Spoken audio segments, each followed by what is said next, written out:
C'est le culte, le voilà. Il est là. Bonjour et bienvenue sur la chaîne du Culte du Dé. Nous sommes samedi 23 mai, il est 8h38 du matin. Je viens pas de me lever, ça fait 2 heures que je suis levé. Je vais aujourd'hui vous parler de Hell et de Mythic Games, hein. Tous mes petits collègues ont fait leurs vidéos, on a vu un peu de gameplay, donc maintenant je pense qu'on peut faire un petit bilan sur tout ça. Sur ce magnifique Kickstarter qui marche très très bien chez Mythic Games, ils sont actuellement à 1 424 000 $ avec 12 000 contributeurs, on est à 3 jours de la fin. Donc on va faire une petite review mais très très rapide parce que je l'avais déjà fait sur la vidéo sur Enchanters, sur les anciens projets. Et puis on va essayer de voir ensemble, d'avoir une petite réflexion pour savoir si on pledge ou pas. Donc je ne vais pas vous faire l'injure, hein, je pense que tout le monde a été à l'école primaire, de vous dérouler la page et de vous lire les différents pledges et ce genre de trucs, ça n'a strictement aucun intérêt, je pense que vous êtes assez grand pour le faire par vous-même.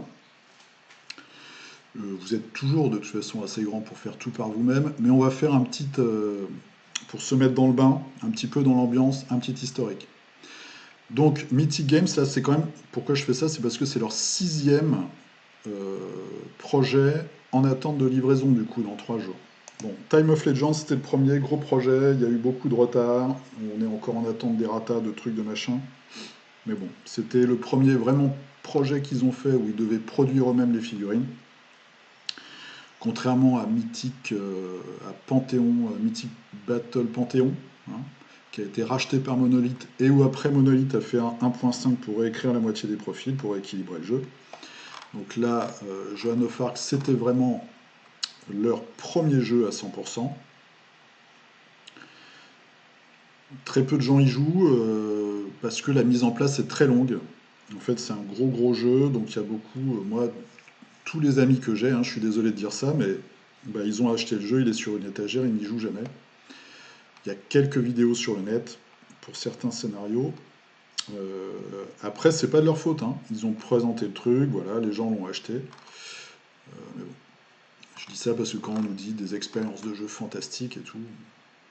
Solomon Kane, alors, plus gros problème, c'est là le plus gros problème de Mythic Games. On va fêter les 2 ans, j'ai pris des notes, donc ça a commencé le 12 juin 2018. Donc ça fait 2 ans, là, dans 15 jours. 2 ans, Solomon Kane. Il n'y a rien de produit. Ils ont dû tout réécrire parce qu'ils ont viré les designers d'origine. Et Léo a confié lui-même, il a dit ouais, il faut qu'on réécrive le jeu parce que sinon ça va être une suite de petits puzzles pas intéressants. Donc ça leur coûte une blinde ce truc. On voit qu'ils sont toujours en late pledge. Alors, ils ont quand même gagné 2 millions de dollars, hein. Donc quand ils nous disent que c'est une petite société, bon, voilà, ils ont quand même ramassé pas mal de thunes. Vous pouvez faire un late pledge, donc 2 ans après le début du Kickstarter, on peut encore faire un late pledge. Ce sera important pour la suite, je pense, pour notre prise de décision. Euh, donc là, je, ça va être un gros gros test, la livraison de la première vague, parce qu'il y aura 2 vagues, de Solomon Kane, sachant que malheureusement, il n'y a pour l'instant rien de produit, hein. On va voir tout à l'heure, ils n'ont toujours pas fini Super Fantasy Brawl, contrairement à ce qu'ils nous avaient promis aussi. Donc on est toujours en attente du lancement de la production de Solomon Kane. Donc ce ne sera pas avant, moi je dirais presque 6 mois, hein. Parce que le temps qu'ils produisent tout, le temps qu'ils mettent tout sur les bateaux, le temps qu'ils l'envoient et après qu'ils le redispatchent, moi je dis Noël, au mieux ça va être Nouvel An, Noël 2021, enfin Noël 2020, Nouvel An 2021. Donc l'option qu'on a de mettre 1 $ sur le Pledge Manager de L, d'attendre la livraison de Solomon Kane pour se faire une idée, parce que là ils nous ont promis une narration équivalente aux 3 tomes. Aux 3 tomes. Au début je croyais que c'était un tome, mais non c'est 3 tomes. Léo l'a encore redit la semaine dernière je crois. 3 tomes de la trilogie du Seigneur des Anneaux. Il ne faut pas dire ça. C'est des promesses intenables. Donc, en tout cas, beaucoup de narration. On va voir. Moi, j'ai au moins 3 copains qui l'ont pledgé, donc je pourrais le tester dès qu'il va arriver. Donc là, c'est pareil, quand les fanboys nous disent ouais, ils offrent une expérience de jeu hallucinante et tout. Non. Moi, j'ai 2 copains qui l'ont testé au PEL 2018 et les deux ont eu des règles complètement différentes. C'est-à-dire que les mecs ne connaissaient même pas les règles, les démonstrateurs. Donc on n'en sait rien, ils ne nous offrent pas d'expérience de jeu. Reichbuster, c'est arrivé, c'est en cours de livraison pour l'Europe et le monde. Nous, en France, on a déjà été servis. Il y a 2 choses qui moi, me choquent sur Reichbuster dans les news. Et ça, c'est aussi ça qui me porte à ne pas pledger chez eux et à vraiment leur dire d'arrêter de nous prendre pour des abrutis. Dernière news. Alors, nous avons une annonce vraiment cool. Nous finalisons en ce moment même une petite surprise en remerciement de votre soutien et de votre patience pour cette période de pandémie. Alors notre patience, c'était pas pendant la pandémie, c'était avant, hein, c'était les 6 mois de retard d'avant. Cette surprise s'appelle, donc en fait c'est pas une surprise, tu nous dis ce que c'est. C'est un clin d'œil patatien.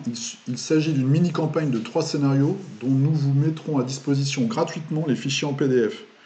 Elle utilisera le matériel existant, aucun achat supplémentaire ne sera nécessaire, elle sera 100% gratuite. C'est la campagne la plus narrative de Reichbuster que nous avons publiée à ce jour. Alors, ils sont obligés de nous dire 3 fois que c'est gratuit. On n'est pas teubé, hein, tu nous le dis une fois, ça suffit. C'est la campagne la plus narrative de Reichbuster que nous avons publiée à ce jour. Donc il y a 2 problèmes dans cette phrase. Ça veut bien dire que toute la narration qui avait été promise pour Reichbuster n'est pas au rendez-vous. Que nous avons publié, tu n'as pas publié, vous êtes en train de travailler dessus. Donc vous ne l'avez pas publié encore. Vous l'aurez publié le jour où on l'aura nous entre les mains, on pourra la tester. Et pourquoi ça m'énerve? C'est parce que toute leur com est comme ça. C'est que des promesses. Donc il faut arrêter de nous promettre des trucs. Il faut dire voilà, pour vous remercier de l'attente des 6 mois de retard, on a mis des game designers, on a mis des mecs, des ressources, donc ça nous coûte de l'argent, sur 3 scénarios qui vont être une campagne narrative en 3 scénarios. Vous l'aurez bientôt, merci de patienter, on bosse pour vous, patati patala. Pas la peine de nous prendre pour des teubés, nous répéter 3 fois que c'est gratuit, et nous dire que vous l'avez déjà publié, c'est un mensonge. Voilà. Après, de la pub, de la pub, de la pub. Hein, parce que ça, c'est les news aussi. Ils sont tout le temps en train de dire, oui, on communique énormément. Quand tu regardes leurs news, les 3 quarts, c'est de la pub. Et ce qui m'énerve le plus, et ce qui me scandalise même, c'est la news d'avant. Fac et errata. Plein de choses à partager. Hein. Nous sommes très heureux d'annoncer la mise en ligne d'une fac errata officielle pour le jeu. En 2 langues, nanana, se trouve dans l'actu KS et dans la description. La fac résume toutes les questions que vous nous avez posées. Et va vous aider à clarifier les ambiguïtés de règles de Reichbuster. Les errata incluent de nouveaux textes pour certaines cartes du jeu. Alors ce qu'ils oublient de dire, c'est que les errata ont été faits par la communauté de Quad, que Léo a été sur le site de Quad, leur a demandé la permission de prendre les PDF et les fichiers, ils les ont remaniés et ils les publient. Mais le gros du travail a été fait par la communauté. Le gros du travail n'a pas été fait par les équipes de Mythic Games. Et quand la première phrase c'est notre équipe a beaucoup travaillé ces dernières semaines, ils faisaient quoi avant? Ils étaient en pause café? Non mais sans déconner quoi. On travaille tous. On a tous un travail et on travaille tous. Donc il faut arrêter, c'est leur nouveau discours, ça veut dire qu'ils travaillent beaucoup. Et moi quand j'avais fait ma vidéo sur Enchanters, la réponse de Léo, sa première réponse a été de dire c'est facile de juger quand on ne fait rien. Moi j'ai une activité professionnelle qui est mienne, qui est propre, et je travaille. Donc dénigrer les gens en disant qu'ils ne font rien, c'est pas bien, c'est mal. Surtout quand on fait de la merde. Donc voilà, ça m'énerve. Il pourrait au moins citer le site Quad et remercier la communauté pour son énorme travail sur les errata. Donc ça c'est Reichbuster, des promesses non tenues, en grande partie. Le jeu est diversement apprécié. Il y a des gens qui le trouvent très bien, il y a beaucoup de gens qui le trouvent très bien. Tiens, on va aller sur BGG. Non, on va pas aller sur BGG. Léo nous a fait tout un truc sur la note qui est remontée, mais bon, manque de bol, Léo, elle est redescendue là, hein, à 7,9. Elle est remontée suite à un live où il demandait à sa communauté d'aller sur les forums pour porter le jeu. C'est bizarre, hein. Bref. Super Fantasy Brawl. Super Fantasy Brawl, donc là aussi un projet de petite envergure. Je vais pas vous le refaire, ça va vous ennuyer. On va juste regarder la dernière actualité. Production. Alors je crois que c'était fini la production. Et bien là on apprend que non. On apprend que c'est la production plastique qui est terminée. Mais que toute l'impression, eh ben, il faut la faire. Et alors il nous explique en long, en travers, en large, en long, en large, en travers, que l'usine travaille au ralenti à cause du coronavirus. Il est vraiment très méchant ce coronavirus. Et donc ça va prendre un peu plus de temps, un peu plus de temps que prévu, mais qu'il reste tout ce qui est impression à faire. Et puis pour vous distraire, ils vous mettent une table avec plein de figurines et ils vous demandent de les compter. Et le pire, c'est que les gens le comptent. Enfin les comptent. Ça c'est vraiment, moi j'hallucine. Voilà. Quand Sigmund, mon chien, il m'embête, je lui donne un petit os. Je le jette dans la cour et puis il va le ronger, il me fout la paix. Bah, c'est un peu pareil. Je te jette une petite photo comme ça et puis je suis très sarcastique, je vais me faire critiquer. Ouh. Voilà, et puis de la pub. De la pub, de la pub, de la pub. Donc en gros, vous avez une news où on vous dit qu'on va être en retard. Et puis alors ce que j'aime, c'est ça, c'est ouais, tout est prêt, vous inquiétez pas. Et puis après, on apprend qu'il y a une phase 2 en fait. Et puis il y a une phase 2 bis et une phase 3 bis. Et c'est à chaque fois pareil. C'est à chaque fois pareil. Chaque fois la même chose avec Mythic Games. Time of Legend, pareil. C'est pareil. Ils sont toujours dans la merde avec leur procès avec le créateur du jeu. Ça devait se résoudre il y a déjà des mois et des mois de ça. Et visiblement, ça ne marche pas. Donc on ne sait pas trop ce qui se passe. Si tu veux des règles, bah, il faut aller là pour la 1.5. Et puis pour le reste, alors on va regarder dernière actu. Pouf, le livre de scénario. Bon bah voilà, sûrement des visuels qu'on a déjà eus. Et puis de la pub. Voilà. Ah bah ça on communique, hein. On communique pour vous faire de la pub.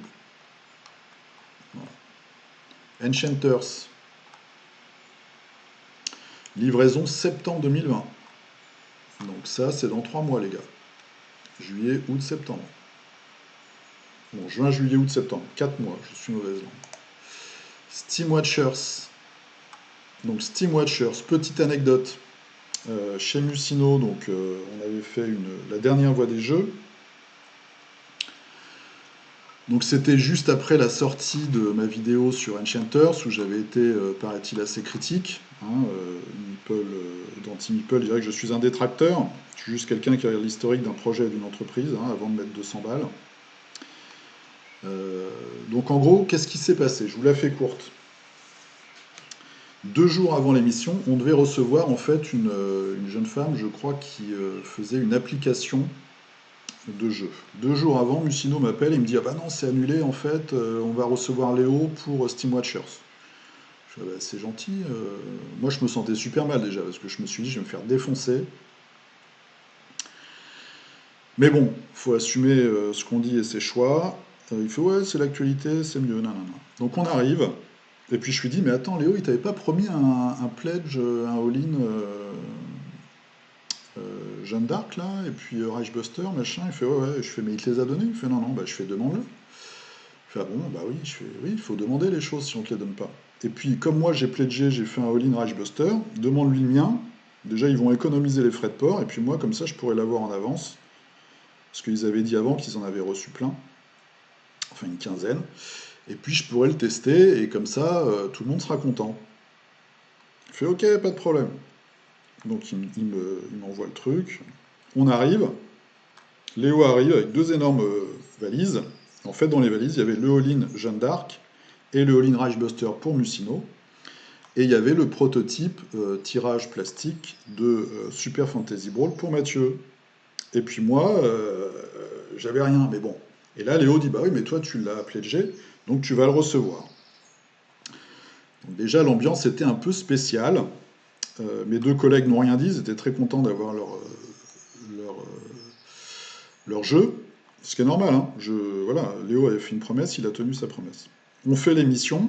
Moi, je me suis senti très seul pendant cette émission, parce que j'essayais vraiment de pousser des questions pour avoir des réponses, et je me suis senti très très seul. Voilà. Après, on fait la partie de Steam Watchers, qui qui est un jeu honnête, hein. C'est un bon jeu, voilà, c'est un risque amélioré en fait, avec des petits twists, voilà, des petits trucs rajoutés. Moi je trouve que c'est cher pour ce que c'est, parce qu'avec les frais de port on monte à 100, enfin j'avais fait le calcul, c'est 17 euros plus cher qu'une boîte de base de Rising Sun, avec des grandes figurines, alors que là c'est des toutes petites figurines. Et parce que quand vous achetez en boutique, bah, vous n'avez pas de frais de port évidemment. Bref, donc on fait le truc, moi ça s'était assez mal passé, on en discute dans la voiture en revenant, je leur dis mais les gars, vous pensez vraiment, vous croyez vraiment à tout ce qu'il vous dit Léo là, sur les livraisons? Il faut, ouais, il n'y a pas de problème. Et puis bim, on retrouve la vidéo, ils m'ont même pas demandé mon avis, en fait, elle était sur la page Kickstarter. Donc j'ai dit à Lucino, t'aurais quand même pu me prévenir et me demander mon avis. Et donc ils l'ont enlevé. Elle est restée quelques minutes. Je m'en foutais, moi je voulais juste qu'on me demande hein, avant de publier un truc publiquement. Et suite à ça, bon, moi je me suis senti mal et donc j'ai décidé de ne plus participer à la Voix des Jeux. Donc je pense que pour l'année prochaine, il y aura soit une nouvelle formule, soit quelqu'un à ma place, c'est pas très grave. Mais voilà, donc c'est toujours un peu compliqué de donner son avis, mais je pense que c'est important. Donc Steam Watcher, c'est livré en mars 2021, on a le temps de voir venir. Alors, on arrive à ce qui nous intéresse, c'est Hell.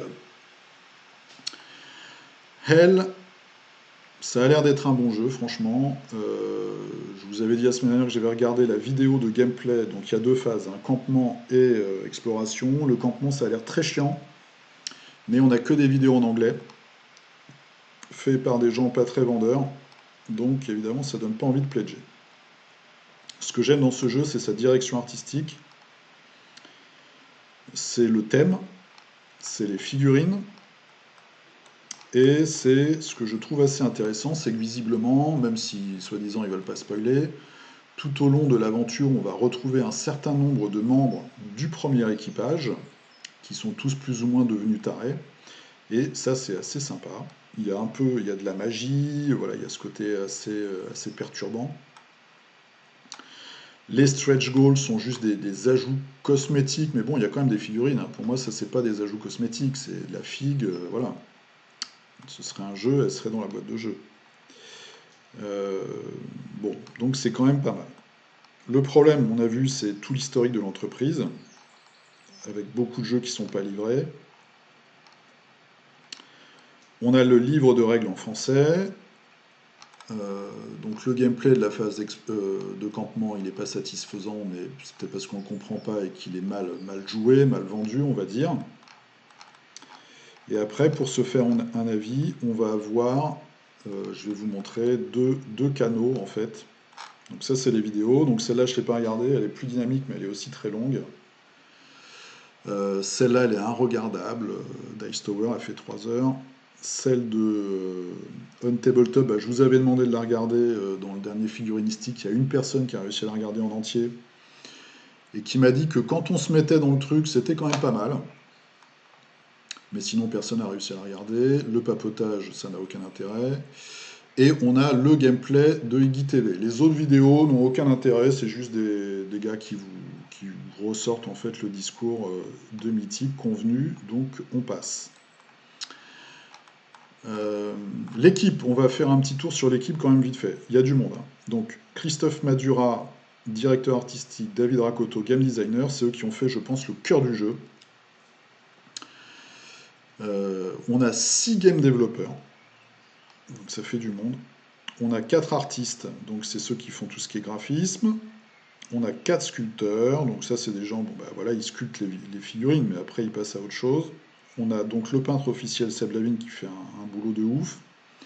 Martin Grandbarbe qui a peint une dizaine de figurines, une petite dizaine de figurines. Après on a 4 graphic designers et un auteur dans le tas. On va avoir donc du monde pour le vidéo trailer, on a 3 personnes dont les 2 narrateurs. En traduction, on a 4 personnes. On a le super-héros du groupe, c'est-à-dire Erwan Le Torrivelec qui fait production manager et coordinateur de la page KS. Donc je pense production manager, J'espère que c'est chef de projet général, parce que sinon il n'y en a pas. Donc là on est mal, faut pas s'étonner si ça marche pas. Mais lui, il est au moins production manager, je pense que c'est lui qui fait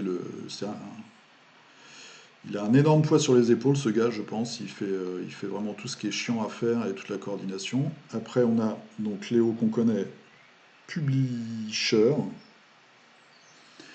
et directeur de la communication. Ça, on avait remarqué. On a une personne, Elena, qui fait toutes les news, marketing et social media. Donc Samuel Haley qui fait la com US.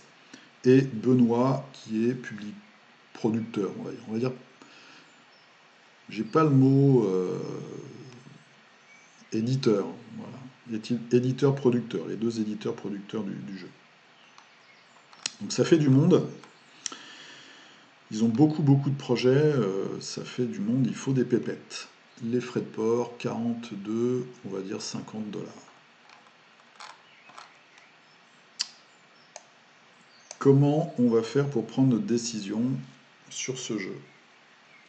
On va avoir, je vous en parle presque à chaque fois, pour moi c'est la seule chaîne digne d'intérêt en ce moment sur Internet au niveau des Kickstarter, qui a un minimum d'avis critiques et qui fait un minimum de recherche quand il vous présente quelque chose et qui n'est pas complaisant par rapport au projet. Je ne vous parle pas de ceux qui s'énervent de temps en temps sur un projet pour faire de l'audience, ça n'a aucun intérêt. Et qui retournent leur veste quelques semaines après, on n'en parle pas, on n'en a pas parlé. Alors, Kingdom Death Monster Fiasco, lui, il nous fait des vrais trucs, il cherche vraiment. Bon, c'est en anglais. Donc il fait à chaque fois des trucs. Il est comme moi très étonné qu'il y ait autant de monde sur Hell. Parce que si vous allez sur Board Game Geek et sur les news des autres jeux de Mythique, les gens sont furax en fait. Ils attendent tous leur jeu. Board Game Geek, les mecs se disent mais attendez, il y a quand même des problèmes là. Mais on a quand même 12 000 personnes. Bon. Ce qui va nous permettre après d'être plus serein d'ailleurs. Et on a la vidéo de Iggy que j'ai regardée hier soir sur le gameplay.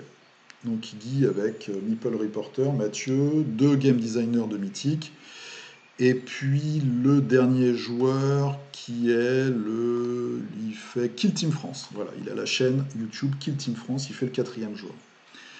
C'est la phase d'exploration, donc c'est le premier scénario. Donc les 13 bras cassés de la tribu arrivent sur la plage, ils voient au loin une structure avec la proue du drakkar plantée dedans.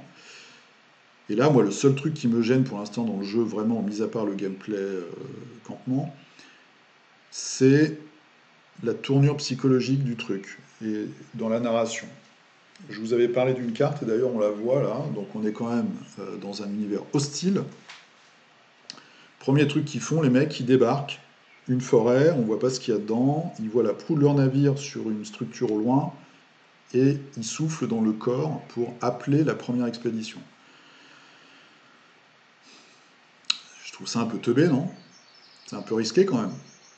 Donc voilà, et puis il y avait la carte aussi où on trouve un tas de cadavres, et on a la solution soit de mettre les mains, soit de fouiller avec une branche. Eux, ils ont choisi de mettre les mains d'ailleurs. Et ça, je me dis, mais dans la vie réelle, on ferait pas ça, quoi. Enfin, surtout en milieu hostile, voilà. Bon, il y a un petit côté comme ça qui fonctionne pas pour moi, et qui à chaque fois me fait tiquer. C'est peut-être des détails, hein, peut-être que je chipote, mais dans une narration, justement, pour moi, ce qui est intéressant, c'est d'avoir une certaine cohérence, et ça, je trouve que c'est un peu dérangeant. Ça n'empêche pas que les règles sont très simples, en effet, parce que Mathieu m'a fait un petit débrief après. Ils leur ont expliqué les règles avant pendant 1 heure, et là, ils flippaient, ils s'est dit, putain, ça a l'air compliqué. En fait, c'est très simple à jouer. T'as 2 actions, voilà, c'est pas mal. Il y a quand même des trucs... par exemple, il tire dans le premier round une carte qui fait que le petit enfant avec son gros chien devrait être la cible de tous les hostiles, et après, quand il bouge les hostiles, il se pose des questions sur qui est l'ennemi. Donc j'ai trouvé que c'était pas cohérent, mais bon. Il faudrait regarder la vidéo. Ils se font défoncer. Ils se font défoncer parce que les dés ne sont pas avec eux et parce qu'ils y vont comme des bourrins. Je pense que justement, il faut essayer de temporiser un peu. Ce qui retranscrit bien l'atmosphère, ou plutôt que d'y aller bille en tête, il faut prendre un peu ses précautions pour ne pas se faire défoncer. Donc vous pouvez regarder cette vidéo pour vous faire votre avis. Maintenant, pour aller vite, Qu'est-ce qu'on fait avec Hell? Moi, j'ai vraiment... le jeu me fait envie. Le jeu me fait envie. Le problème, c'est que je suis pas sûr qu'il soit livré un jour. Je suis pas sûr. Léo nous a dit depuis des mois et des mois qu'il serait sur caisse quand il serait prêt. Le jeu n'est pas prêt. Ils ont fait 2 champs sur 13 ou sur 11. Donc il n'est pas prêt du tout. Il faut tout écrire. Je pense que messieurs Madura et Rakoto ont dû écrire en fait l'histoire du jeu. D'après ce que j'ai compris, ils ont fait le premier et le dernier des scénarios. Donc ça c'est prêt, c'est finalisé. Donc en gros, ils ont dit voilà, on est là, c'est ça l'histoire, et on arrive là. Et maintenant, il faut faire le milieu. Mais quand on dit faire le milieu, ça veut dire, voilà, donc Christophe Madura et David Rakoto, il faut faire des scénarios intéressants, il faut trouver des idées de gameplay un petit peu différents à chaque fois, parce qu'on a vu que sur Solomon Kane, ils sont obligés de réécrire les règles, parce que sinon, ce serait une succession de petits puzzles inintéressants. Là, on se retrouve dans le même scénario, donc moi j'ai quand même plus confiance dans l'équipe qu'on a là, mais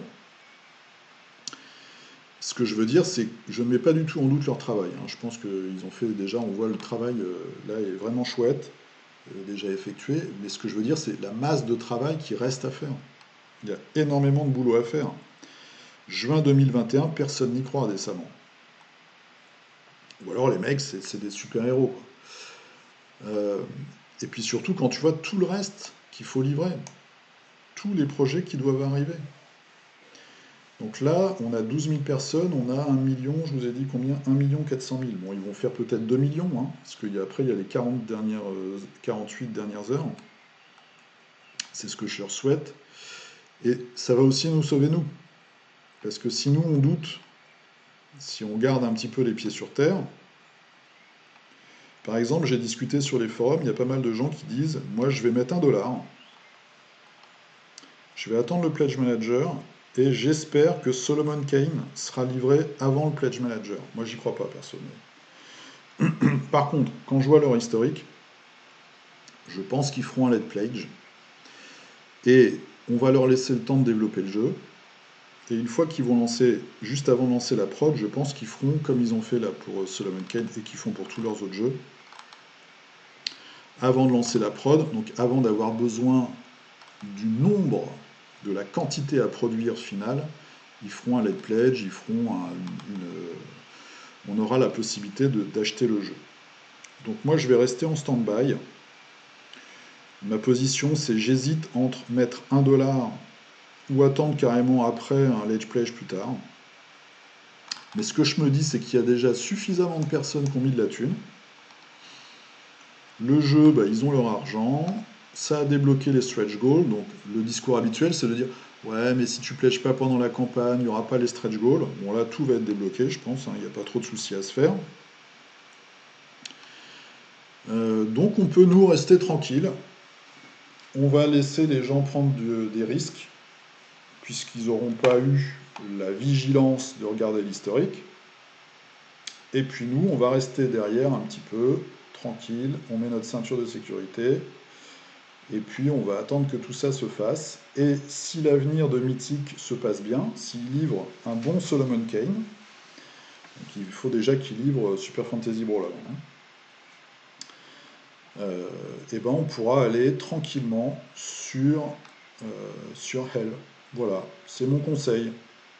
Restez en dehors du truc, attendez tranquillement d'avoir des preuves que Mythic sait livrer des jeux, sait faire du narratif.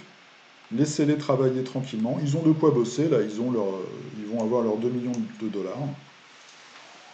Léo nous dit qu'ils n'ont pas de problème financier, donc c'est très bien. On peut lui faire confiance. On va les laisser travailler tranquillement. Et puis nous, on se positionnera à la fin, quand on sera sûr de notre coup. Voilà, ça nous évitera le stress des livraisons et du travail pas fini. Hein, je pense que comme ça, on sera bien. Et puis en attendant, petit hommage aux Vikings. Moi, je vais aller couper du bois avec ma petite hache. Et puis demain, on se retrouve pour figurinistique. Demain après-demain. Non, on est samedi, donc c'est demain. Ouais, je vais avoir beaucoup de boulot. Sur ce, je vous souhaite une très bonne journée. On espère tous que The Last Saga va marquer le renouveau de Mythic et qu'ils pourront nous prouver qu'ils savent faire des jeux, qu'ils savent les livrer et qu'on aura beaucoup de plaisir à jouer avec leurs jeux. Et sur ce, je vous souhaite un très bon samedi. Je vous dis à bientôt. Jouez bien, portez-vous bien et à la prochaine. Salut. Et